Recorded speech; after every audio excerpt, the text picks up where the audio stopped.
kuptohet nganjëherë duket sikur ka kuptime të ndryshme në momente të ndryshme, po nga një vit, më thënë kaluan 11 muaj.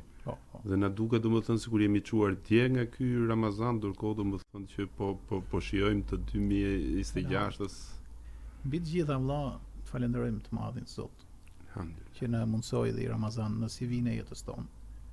Sepse Ramazani Zoti e ka CV e shef ke njeriu dhe në këtë botë, po më e rëndësishme akoma kur dalim përpara Allahut më ndonjë. Kështu që gjatë kësaj kohe për një vit kanë ndruar jetë shumë njerëz. Në botë flas. I madhi Zot dëshiroi që ne të arrijmë edhe një muaj të bekat dhe një muaj i cili me që Zoti na la gjallë të japim atë hakun sa të kemi mundësi. Interesante është, domethënë falënderimi takon Zotit që na dha dhe një Ramazan tjetër në CV-n e jetës tonë. Në shumë hadithe që kam hulumtu dhe kam ndjekur, është një hadith që më ka bërë shumë interesante, janë hadithi për 4 gjëra. Cilën kam qejf të na i shtjellosh? Është e vërtetë që ka shumë hadithe, po besoj ti e ke fjalën për hadithin. 2 për të cilat nuk ish doni do të atje obligimi, dhe 2 për të cilat do të bëhet dhikër sa më shumë mbi to. E kuptova. Në fakt është një hadith që kuptimi i këtij hadithi është i madh shumë, jo grada, po kuptimi. Pra kuptimi është goxha i saktë dhe goxha dietarët e kanë shpjeguar dhe e kanë sqaruar për vlerat e mëdha që ka pas. Pejgamberi alayhis salam thot: shpeshtoni 4 gjëra në Ramazan. 2 prej këtyre e kënaqin shumë Zotin. Pra nga 4, 2 thot që do t'i bënin domethënë shumë në Ramazan, shpesh. Janë që e kënaqin të madhin Allah. Kurse 2 tjera thot ju si ndajni dot atyre. Pa krijimi juaj është i lidhur me ato 2. Dashje pa dashje, ato janë gjërat më të rëndësishme të juaja. Kjo është kuptimi.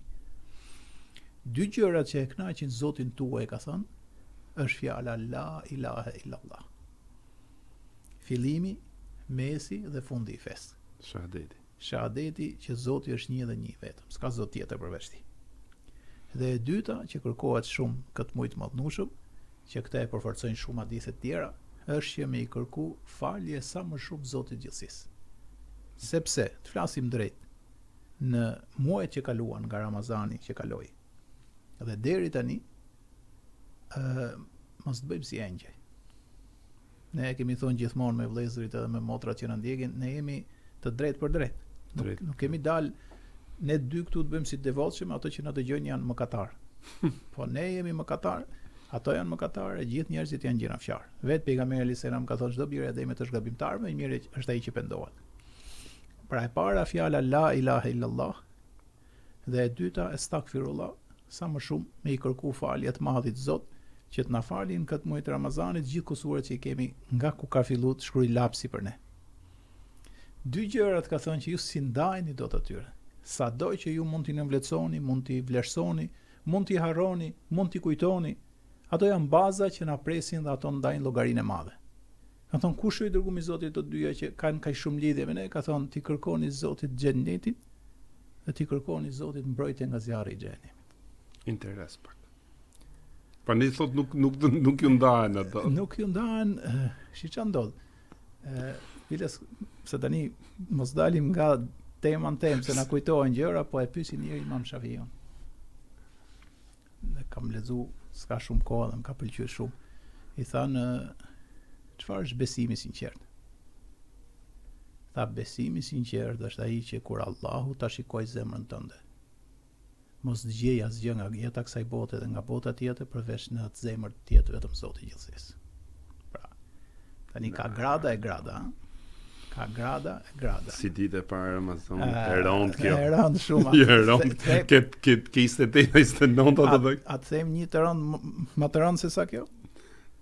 Do ta themi edhe një, po jo për veten tonë, si jemi inshallah nga ato që na dëgjojnë ka të devotshëm. I kanë thënë një tjetri nga këto njerëzit e përkushtuar, që Zoti i bekoi ato. I thanë, çfarë është kulmi i devotshmërisë? Tha, kulmi i devotshmërisë është ta marrësh zemrën tënde, ta nxjerrësh në treg dhe ti tregosh gjithë ato që janë brenda saj dhe mos turpërohesh asnjëherë. Ha? Kurse ne kemi të kundërtën në gjithë njerëzit, sepse do të jemi realist, por E feja është një autostradë shumë e madhe që është garë kush e kush tjetë më i mirë. Por, me që the çështje, domethënë kuptimin metaforik interes, në të vërtetë Zoti nga bujaria e tij e madhe i ka përgatitur njerëzve për jetësinë që quhet xhenet. Prandaj thot, shtojini shumë në Ramazan kërkimin e xhenetit dhe largimin nga zjarri i xhenemit. Por e fillon me shahadetin. Dhe të ndalemi pak ke shahadeti. Shpesh domethënë e dëgjojmë edhe mbase që shahadetin të gjithë e njohin, pak edhe praktikantët edhe jo praktikantët e të gjitha. Dhe nga herë domethënë del edhe si një zhargon i gjuhës arabe, la ilaha illallah, po si është kuptimi i vërtet? La ilaha illallah. S'ka zot tjetër përveç Zotit vërtet, Allahut mëndshëm, krijuesit të qejve dhe të tokës. Çka ka brenda tyre dhe jashtë tyre që ne nuk e dimë, lidhet me fjalën la ilaha illallah. Zoti është një, s'bëhet dy. Hadithi thot shpeshtoni në thënien e saj. Pse? Ajo është e gjitha kuptim dhe e gjitha mirësi. Pra domethënë një njeri sa më shumë e thot, bëhet i qartë që ka i Zot dhe atëherë busulla e jetës time është drejt tij. Sa më shumë e kujtojmë këtë, aq më të qartë jemi. Aq më në harmoni jemi, aq më shumë zbatojmë mirësitë që ai na ka urdhëruar dhe jemi në rrugë drejt. Sa më shumë e harrojmë, aq më shumë pastaj fillojmë ndjekim pasionet, veset dhe mund bëjmë gabime. Qofse ne ndjekim rrugën e Zotit duke e kuptuar që ai është suprem i universit dhe drejtuesi dhe komanduesi gjithçka dhe krijuesi gjithçka dhe kthimi jonë është tek ai, kjo është kuptimi i shahadetit. Ne i ditë shpesh përmendën Kur'an dhe pastaj ju do të ktheheni tek ai. Ke kush ke Zoti që ju krijoi në fillim. Dhe kjo të bën që ti të jesh gjithmonë brenda rrugës drejt. E dyta, nga urtësitë që japin dietarët, sa më shumë që e thu fjalën la ilaha illallah, që Zoti është një dhe një vetëm, s'bëhen dy, ti ke mundësi që kur t'japësh shpirt, ti mos të hutohesh, se nëse të zhbot tradit ti e thun. Se vdekja mund vjen edhe pa pritmas, nga zemra, nga një aksident, nga diçka. Nëse ti gjithmonë e ke pas që thu la ilaha illallah, ti mund ta thush në çastet e fundit dhe kush ndahet nga kjo botë, ka thënë pejgamberi alayhis salam, kush e ka fjalën e fundit të saj bote, la ilaha illallah, dakhala al-janna, do hy direkt në xhenet. Pra, ne çka ka i diçka, nuk është Islami vetëm ta thush fjalën e fundit, ëh? Ideja është jetosh me atë. Prandaj Kurani ka thënë kul innan salati wa nusuki wa mahyaya wa mamati lillahi rabbil alamin. Thuaj jeta ime, vdekja ime, namazi im, kurbani im janë thjesht për Zotin e gjithësisë. Pra ky është kuptimi pak më i thellë i shahadetit. Diçka më kujtove në një moment në lagje, ndron një moshuar dhe ne sa kishim hyrë atë kohë në fe. Edhe duke munduar që për t'i thënë shahadetin, Zot na falem, të nuk arriti do ta thonte dhe vdiq me këngë partizane në gojë. Po, sepse njeriu vdes me atë që ka jetuar. Me atë që ka jetuar. Kjo është e vërtetë. Inshallah Zoti na bën desi musliman të mirë. Po të ndalemi pak, sepse shahadeti, siç tham, këtë historinë që ka ndonë në lagje, po dhe në historinë edhe në Kur'an, kanë munduar njerëzit të në formën edhe në një lloj mënyre dinakërie të përfitojnë nga shahadeti. Për shembull, ne njohim një zullumqar, dinak që me dinakëri u mundua ta përfitonte dhe të fitonte mëshirën e Allahut nëpërmjet shahadetit, gati në momentet e fundit fare. Po, personazhi që ke parasysh ishte i mashtrues i gradës lartë. Pra, ai ishte bind vetvete që i del për Zot çdo gjë në kohën e duhur. Pra, sido që t'i vinte situata, ai e gjente zgjidhjen. Dhe ai i ra për kader nga i madhi Zot u ballafaqonte me një pejgamber shumë të madh, Musa alayhis salam. Ky ishte faraoni. Pra, i gjente vetja i zgjuar, dinak, pushtet pafund, fjala e tij merrte vlerë kur folte, por me Zotin, jo nga ana jote. Arriti deri aty sa ti thoshte njerëzve, unë jam Zoti.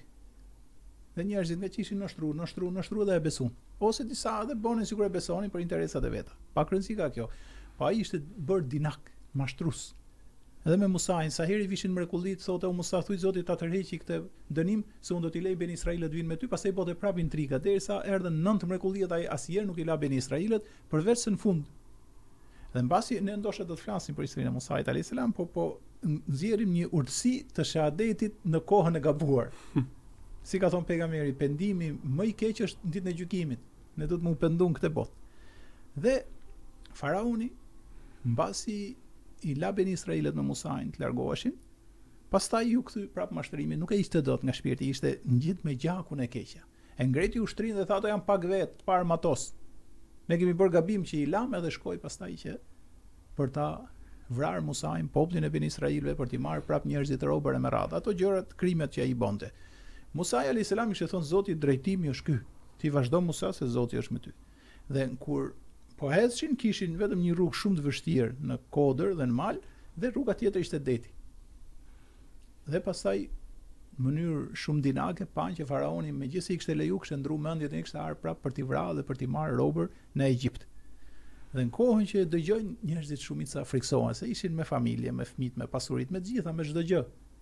Dhe i shkojnë Musait dhe të friksuar i thonë që ne humbëm tani. Rruga këtej është shumë e vështirë, ai do të na arrijë, ne është deti, s'kemi çfarë të bëjmë. Kella inma ya rabbi sayahdin. Pejgamberi i Zotit tha jo, Zoti është me mua, do të mullzoj. Dhe dihet historia e madhe me Musan që hapet deti. Kalojnë ben Israilët, ishte fragmentu koha.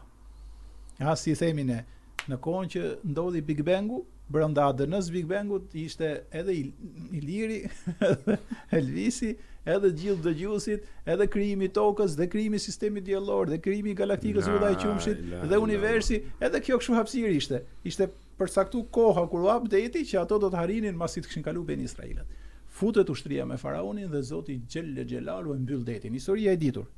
Ajo që ndoshta disa shikuesve të nderuar mund t'i ketë shpëtuar në lidhje pse lidhet shahadeti me këtë, faraoni gjithmonë thoshte un jam Zot. Inni rabbukumul aala, ka thënë Kurani, thoshte un jam Zoti juaj më i lartë. Pra kishte edhe Zota të vegjël, por kishte më lart se të tjerët. Dhe kur u përmyt dhe e pa që vdekja e kishte kapluar, Xhebrail Emini i thot pejgamberit ton hadith sakt. Tha vetëm të më kishe parë o Muhammed, kur e pash që po fillon të lunte buzët faraoni për të thotë diçka, mendova se do thot në i gjë për besimin dhe unë e urrej aq shumë sa e kam shtyr ujin më fort, që ai mos kishte mundësi sa ta kishte shpirtin në trup, se çka ka thënë pejgamberi, derisa të vi shpirti këtu ka mundësi më u pendu. Allahu. Dhe e kam shtyr thot ujin që ai t'i japi shpirt zullumqar, sepse engjëjt nuk e donin faraonin. Ai di çka ka thënë, masi dha shpirt, ishte në ato çaste çupo kishte kalu tash me kufiri, kishte kalu shpirti. Ai di çka ka thënë me Kur'an. Amentu ennehu la ilahe illa alladhi amanat bihi banu Israil. Kam besu në atë Zot që besojnë beni Israilët, dhe më e tmerrshme se kjo ka thënë wa ana minal muslimin, dhe unë tash më u bëra musliman. Si shpirt, që si buni punë. Pasi ishte ato fazat që i kishte kalu pra koha që pranohet pendimi, dhe përgjigja e Zotit Allah vjen el-an wa qad asayta qablu wa kunta min al-mufsidin. Tashmë dhe ishe mëkatar, dhe ishe kryenet, dhe ishe mendje madh dhe shkatrimtar përpara, dhe nuk ju pranoi.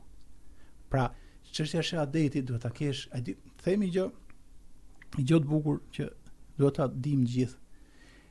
1 minutë sinqeritet, shahadet, pendim, dashuri për të madhin Zot, respekt, namaz, agjërim, vepër mirë, respekt prindrish, kolloz në ndërtimin e familjes, dija, arsimimi, morali, bujaria, kuptimi, 1 minutë, 1 orë kur je mirë është sa 10 vjet kur je në hall.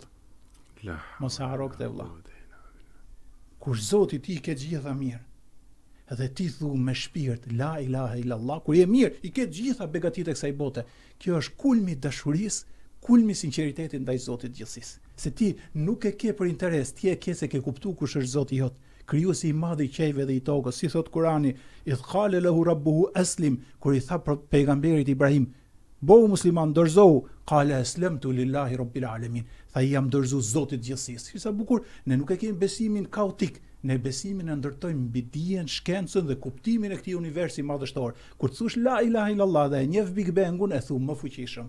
kur thu la ilaha illallah dhe din se si janë kriju atomet e para, karboni, hidrogjeni, heliumi e me radhë, ti e thu la ilaha illallah më fuqishëm. Kur ti e din se si nga këto atomet e para u ndërtuan në raport me forcën e gravitetit yjet e para, ti atëherë e thu la ilaha illallah më me shpirt. Kur din që yjet kanë jetën e vet, bëhen shpërtime të supernovave dhe nga elementet që dalin nga shpërtimet e mëdha është kriju toka dhe njeriu, ti e thu la ilaha illallah. Kur ti njeh yjet pulsar dhe njeh vrimat e zeza dhe ti njeh rrugën e krimit dhe ti njeh dimensionet e universive dhe ti din se çka kriju i madh i Zot, ti e thu më shpirt shahadetin. Pra shahadeti nuk është gjë, fjala Zot ka peshë madhe. Sa më me zemër dhe sa mirë ti je ti kur e thua atë, aq më shumë vlerësohet ke i madhi Zot. Allahu Akbar. Prandaj faraoni nuk e kishte me këtë sinqeritet dhe nuk e pranoi. E pra si thot dije, thot se s'ka Zot tjetër përveç Allahut, pra çdo gjë fillon me dije. Allahu të shpërbleft, Zoti të shpërbleft, imam. Më vjen keq që dua të ndërpres këtu, sepse tek puntata e radhës se ke para vetëm pikën e parë, apo s'kemi marrë me pikën e parë? Jo, s'kemi marrë me pikën e parë, sepse do ta sjellim se atë siç u tek përdorimi gabim në kohën jo dur të shahadetit që përdori, do të flasim të puntata tjetër për një profet e cili e përdori fiks në kohën e dur dhe shahadeti e shpëtoi. Selamu alaikum gjithëve dhe shpresoj që sy fyrin tjetër të jemi prapë bashkë. Zoti ju rujt dhe ju shpërbleft që gjithëve. Amin.